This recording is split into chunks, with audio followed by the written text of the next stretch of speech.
अक्टूबर को जब हम यहाँ इकट्ठे हुए हैं, दो महानतम आत्माओं, उनकी तस्वीरों को माल्यार्पण करने के लिए, तो हम सब का ध्यान जाता है बॉम्बे 1942 अगस्त का महीना, 7 अगस्त का दिन था वो, जब कांग्रेस के सभी मुख्य नेता ग्वालियर टैंक मैदान में इकट्ठे हो रहे थे और वहां से उस महात्मा ने, जिन्होंने हमेशा शांति की बात करी, अहिंसा की बात करी और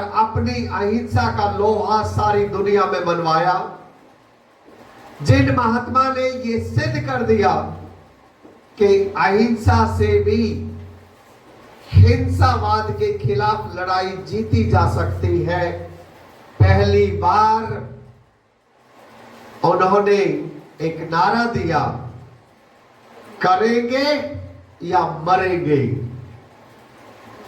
उस दिन मैदान इस नारे से गूंज उठा था। अंग्रेज घबरा गए थे और वॉइसराय ने सभी समाचार पत्रों को यह हिदायत दे दी थी कि गांधी के भाषण का एक भी शब्द किसी भी अखबार में छपना नहीं चाहिए। अगले दिन किसी भी अखबार में एक भी शब्द छपा नहीं। तो फिर गांधी का संदेश हर गांव तक कैसे पहुंचा, कैसे सारा देहात और सारे शहर और सारे कस्बे ये नारा लगाने लगे कि अब करेंगे या मरेंगे, आजादी तो लेकर रहेंगे। जब उस फकीर ने वहां से कहा था कि अब से भारत का हर नागरिक अपने आप को आजाद समझे, तो ये संदेश गया कैसे सब तक? कहते हैं ना, जहां चाहा वहां रहा। साधनों के अभाव भी अगर व्यक्ति ने ठान लिया हो तो प्रभाव बनाने से वंचित नहीं कर सकते। और यही हुआ। उसी शहर में उषा मेहता, 21 साल की एक लड़की खुशबू, उसने उसी दिन घोषणा करी और सारा देश अचंभित रह गया जब उन्होंने एक आवाज सुनी रेडियो पर। 42.39 रेडियो स्टेशन से भारत के किसी स्थान से मैं उषा मेहता बोल रही हूं और गांधी जी ने आप सभी के लिए संदेश दिया है। अंग्रेज महीनों तक ये पता नहीं लगा पाए कि ये संदेश कहां से आ रहे हैं। जब इच्छा शक्ति हो ना, तो शरीर दुबला पतला हो, आप 10 दिन से भूखे हो, कोई फर्क नहीं पड़ता। सबसे बड़ी बात है इच्छा शक्ति। और बार बार गांधी के इस देश ने इच्छा शक्ति का कमाल देखा है। बाद में उसी दिन जन्मे लाल बहादुर शास्त्री 2 अक्टूबर, हालांकि लगभग 20 साल छोटे थे, लेकिन दिन वही था। उन्होंने फिर से यही बात सिद्ध करके दिखाई। जब वे प्रधानमंत्री बने और देश पर संकट था। अमेरिका ने जब ये कह दिया था कि भारत को हम अपना गेहूं नहीं देंगे, उस संकट काल में शास्त्री ने सभी देशवासियों से आह्वान किया था कि हम सप्ताह में एक दिन व्रत रखेंगे, लेकिन अपने देश को कमजोर नहीं होने देंगे। यहां एक बार फिर से इस देश ने इच्छा शक्ति देखी। इस देश ने कितनी ही बार ये देखा कि गांधी का ये देश साधनों के अभाव में भी कितना प्रभावशाली हो सकता है। मैं आपको पीछे लिए चलता हूं। ये गांधी इतना शाश्वत कैसे बन गया था? ये गांधी आज भी इतना, या यूं कहिए कि दुनिया में सबसे ज्यादा याद किए जाने वाले कुछ लोगों में से एक, वो दुबला पतला सा फकीर कैसे बन गया? लगभग 20 या 21 साल अफ्रीका में सत्याग्रह के माध्यम से गोरों के नाक में दम करने के बाद जनवरी 1915 में जब गांधी जी भारत आए, तो गोपाल कृष्ण गोखले, जिनको गांधी अपना पॉलिटिकल गुरु मानते थे, उन्होंने गांधी से एक बात कही थी कि आजादी की लड़ाई में कूदने से पहले इस देश को तुम्हें समझना होगा। इसलिए 2 साल तक भारत भ्रमण कीजिए, लोगों से मिलिए, सड़क पर जाइए। ये सड़क पर जाना, ये रोड पर रहकर लोगों से संवाद करना गांधी जी ने ही हम सबको सिखाया। उसके बाद कितनी ही यात्राएं गांधी को बार बार प्रासंगिक बनाती रही है, चाहे वो जयप्रकाश नारायण हो और चाहे वो बिल्कुल रिसेंटली राहुल गांधी की भारत जोड़ो यात्रा हो। दोस्तों, या इससे पहले की ले लीजिए, आडवाणी जी ने भी अपनी प्रासंगिकता हासिल करने के लिए यात्रा ही की थी। दोस्तों, 2 साल तक गांधी जब भारत के विभिन्न क्षेत्रों में गए और सब लोगों से मिले, उसके बाद जब अलग अलग जगहों पर उनको समस्याओं का पता चला, तो उन्होंने 3 बार सत्याग्रह का प्रयोग करके देखा। पहला प्रयोग उन्होंने किया चंपारण में। राजेंद्र प्रसाद से यहीं से गांधी की मुलाकात होती है। इससे पहले भी आंदोलन चल रहा था, लेकिन सारी दुनिया उस आंदोलन को वकीलों का एक आंदोलन कहा करती कि ये पढ़े लिखे से कुछ वकील इकट्ठे हो जाते हैं, आजादी की बात करके चाय पानी पी करके और अपने अपने घरों को चले जाते हैं, महीने 2 महीने बाद फिर से इकट्ठे हो जाएंगे। लेकिन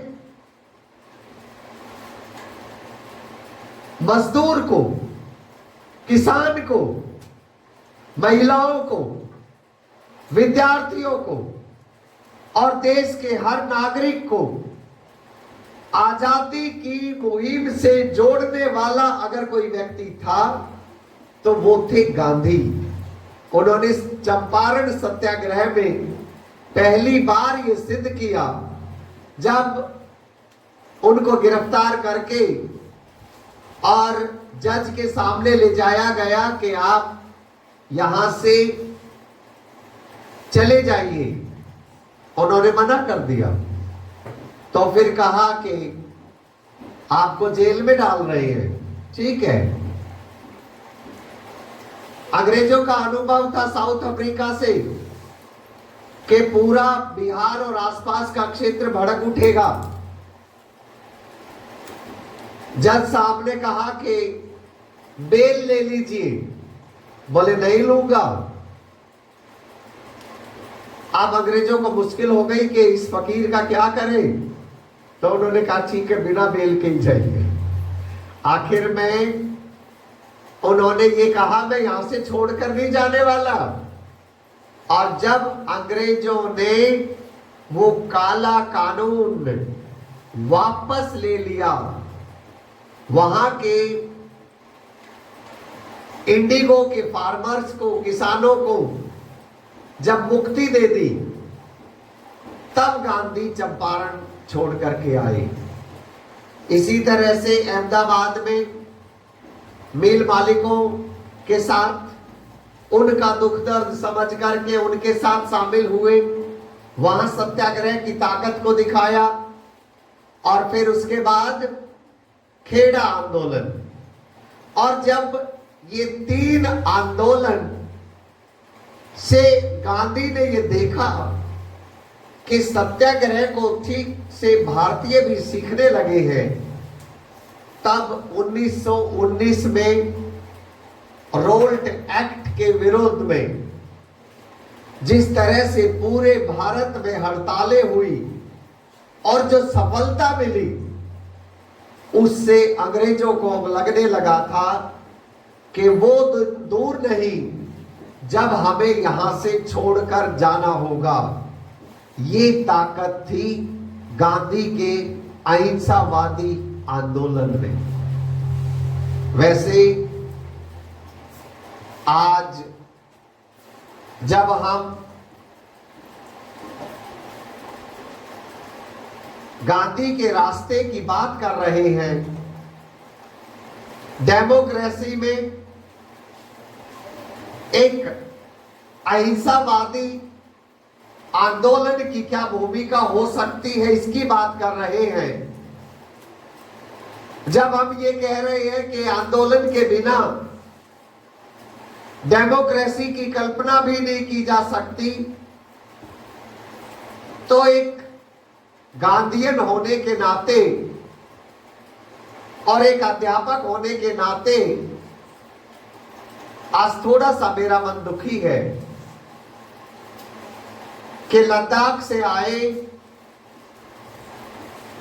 सोनम वांगचुक और उनके 150 साथियों को बिल्कुल गांधी के रास्ते पर चलते हुए जब वो 2 अक्टूबर को दिल्ली पहुंचने वाले थे, तो उनको गिरफ्तार कर लिया गया है। एक अध्यापक के नाते मेरी तो समझ में नहीं आ रहा कि खाली हाथ 150 आदमी केवल अपनी मांगे बताने के लिए अगर देश की राजधानी में आ रहे हो और गांधी जयंती पर गांधी को पुष्प अर्पित करने के बाद अगर वे अपनी मांगे बस बताना चाहते हो,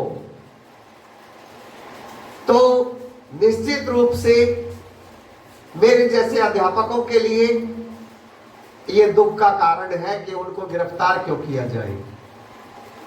अगर आप राम रहीम जैसे लोगों को फ्री छोड़ सकते हैं और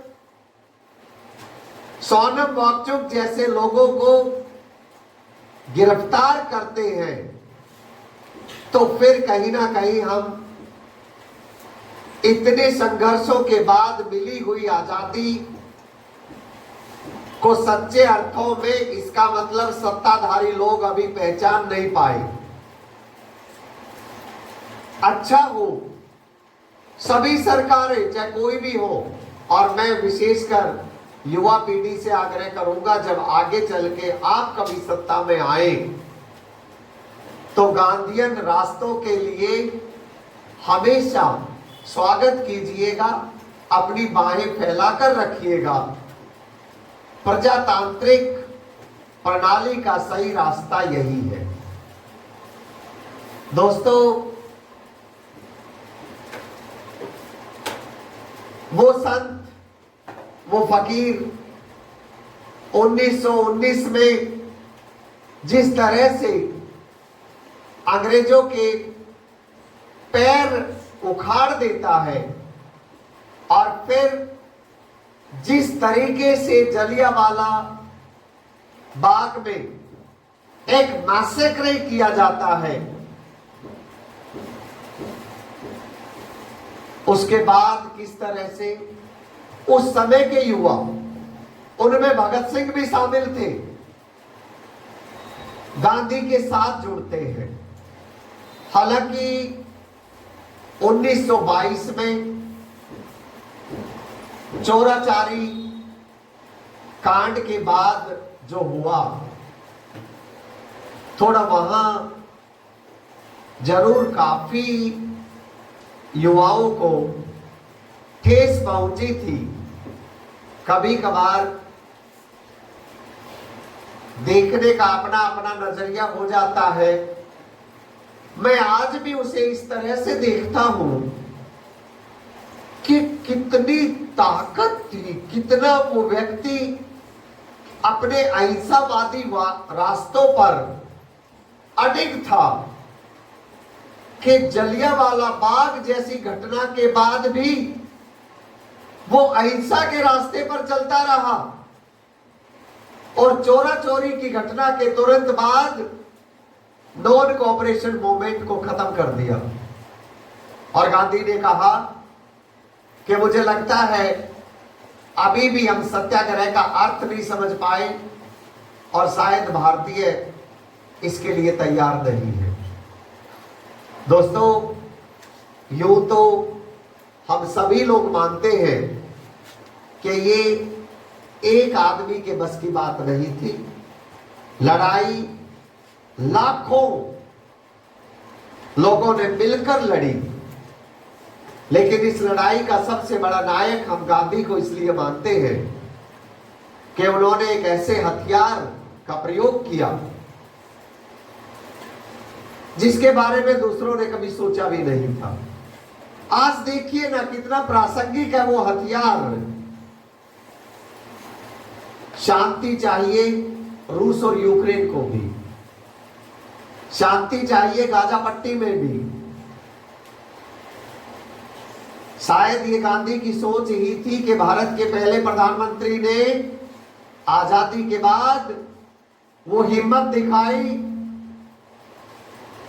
कि ना तो हम कम्युनिस्ट ग्रुप का हिस्सा बनेंगे और ना ही कैपिटलिस्ट का हिस्सा बनेंगे, बल्कि हम अपने ग्रुप के स्वयं लीडर बनेंगे। ये बड़ी बात थी, ये हम और आप समझ सकते हैं, और ये इतनी बड़ी बात थी कि वो लीक ऐसी बन गई कि अब आज देखिए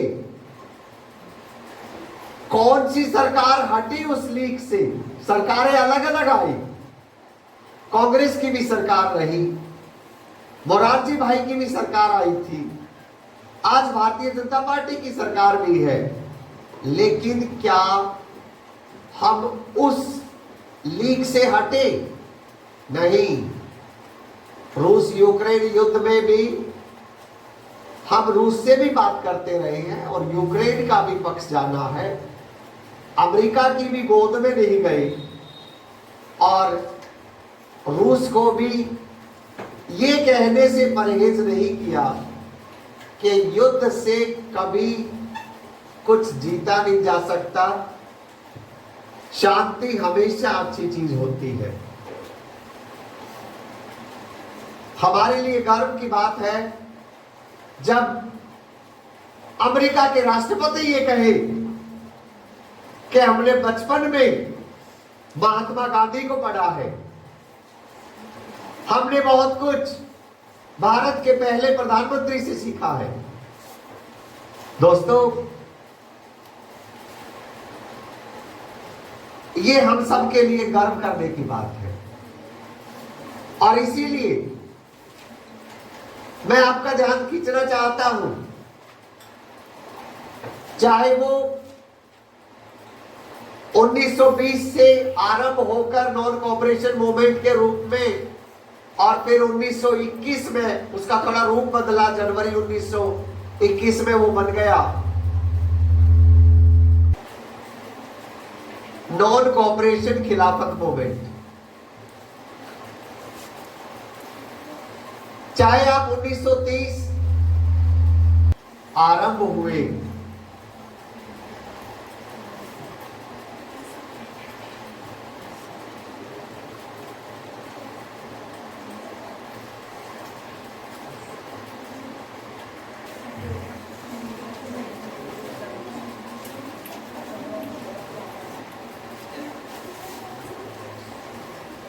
सिविल डिसोबीडियंस मूवमेंट,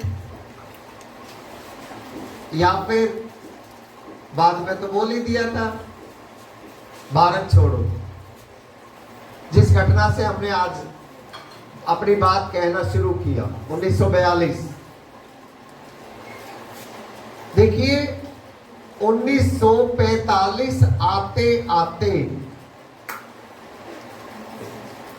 अंग्रेजों ने घुटने तो लगभग टेक ही दिए थे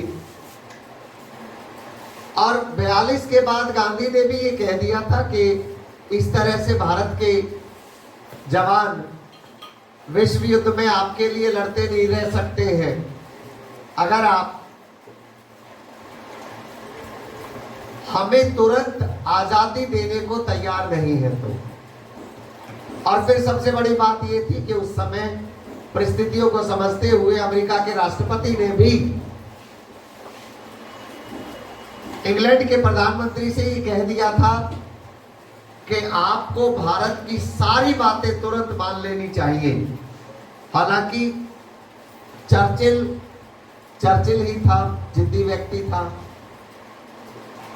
और उसकी जिद के कारण ही 1945 में उसकी पार्टी इलेक्शन हार जाती है, लेबर पार्टी की सत्ता आ जाती है और लेबर पार्टी की जैसे ही सत्ता आती है तो तुरंत वहां के नए प्रधानमंत्री ये घोषणा कर देते हैं कि हम भारत को जल्दी से जल्दी आजादी दे देंगे।